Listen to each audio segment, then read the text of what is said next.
നിങ്ങളുടെ ലൈഫിലേക്ക് അടുത്തതായി കടന്നു വരാൻ പോകുന്ന 2 കാര്യങ്ങൾ എന്തൊക്കെയാണ് എന്നാണ് നമ്മളിവിടെ നോക്കാൻ പോകുന്നത്. അതായത് നിങ്ങളുടെ നിയർ ഫ്യൂച്ചറിൽ നിങ്ങളിലേക്ക് വരുന്ന 2 കാര്യങ്ങളാണ്. അപ്പോൾ നമുക്ക് നോക്കാം യൂണിവേഴ്സ് എന്താണ് പറയുന്നതെന്നുള്ളത്.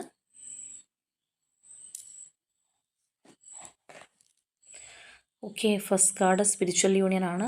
നമുക്ക് സെക്കൻഡ് കാർഡ് കൂടി എടുക്കാം.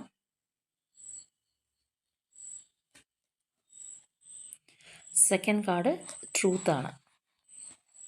അപ്പോൾ തീർച്ചയായിട്ടും സ്പിരിച്വൽ യൂണിയൻ എന്ന് പറയുമ്പോൾ നിങ്ങളുടെ ലൈഫിൽ നിങ്ങൾ ആർക്കെങ്കിലും വേണ്ടി വെയിറ്റ് ചെയ്തിരിക്കുന്നുണ്ട്, അല്ലെങ്കിൽ നിങ്ങൾ തമ്മിൽ ചിലപ്പോൾ സെപ്പറേഷനിലായിരിക്കാം, അങ്ങനെയൊക്കെയുള്ള വ്യക്തികളാണെന്നുണ്ടെങ്കിൽ ആ ഒരു പേഴ്സൺ നിങ്ങളിലേക്ക് മടങ്ങി വരുന്നു, അല്ലെങ്കിൽ ആ ഒരു സ്ട്രോങ് റീകൺസിലേഷൻ തന്നെ നമുക്ക് കാണാം. ചിലവരെ സംബന്ധിച്ച് പറയുകയാണെന്നുണ്ടെങ്കിൽ ഇപ്പോൾ സിംഗിളായിട്ടുള്ളൊക്കെയുള്ള വ്യക്തികളൊക്കെ ആണെന്നുണ്ടെങ്കിൽ നിങ്ങളുടെ ഒരു പാർട്ട്ണർ അല്ലെങ്കിൽ നിങ്ങളുടെ ഒരു സോൾമേറ്റ് നിങ്ങൾ അന്വേഷിച്ച് നിങ്ങളുടെ ലൈഫിലേക്ക് കടന്നു വരും എന്നുള്ളതാണ്. അല്ലെങ്കിൽ നിങ്ങൾ ആഗ്രഹിച്ചതുപോലെയുള്ള ഒരു പാർട്ട്ണർ നിങ്ങളുടെ ലൈഫിലേക്ക് കടന്നു വരാൻ പോകുന്നു എന്നുള്ളതിൻ്റെ ഒരു സൂചനയാണ്. ആൻഡ് ട്രൂത്ത്, നിങ്ങളുടെ ലൈഫിൽ നിങ്ങൾക്ക് ഏതെങ്കിലും ഒരു കാര്യത്തിന് ക്ലാരിറ്റി ഇല്ലാതെ നിങ്ങൾ വിഷമിക്കുന്ന ഒരവസ്ഥ, അല്ലാന്നുണ്ടെങ്കിൽ നിങ്ങളുടെ ലൈഫിൽ ഏതെങ്കിലും ഒരു കാര്യത്തിന് നിങ്ങൾക്ക് അർഹമായ നീതി ലഭിച്ചിട്ടില്ല എന്ന് നിങ്ങൾക്ക് തോന്നുന്നുണ്ടെങ്കിൽ തീർച്ചയായിട്ടും ആ ഒരു നീതി നിങ്ങൾക്ക് ലഭിക്കാൻ പോകുന്നു എന്നുള്ളത് തന്നെയാണ്. അപ്പോൾ തീർച്ചയായിട്ടും ഈ 2 കാര്യങ്ങളും നിങ്ങളുടെ ലൈഫിലേക്ക് എത്രയും വേഗം വന്നു ചേരാനായിട്ട് യൂണിവേഴ്സ് അനുഗ്രഹിക്കട്ടെ. അപ്പോൾ യൂണിവേഴ്സിനോട് നന്ദി പറയാം.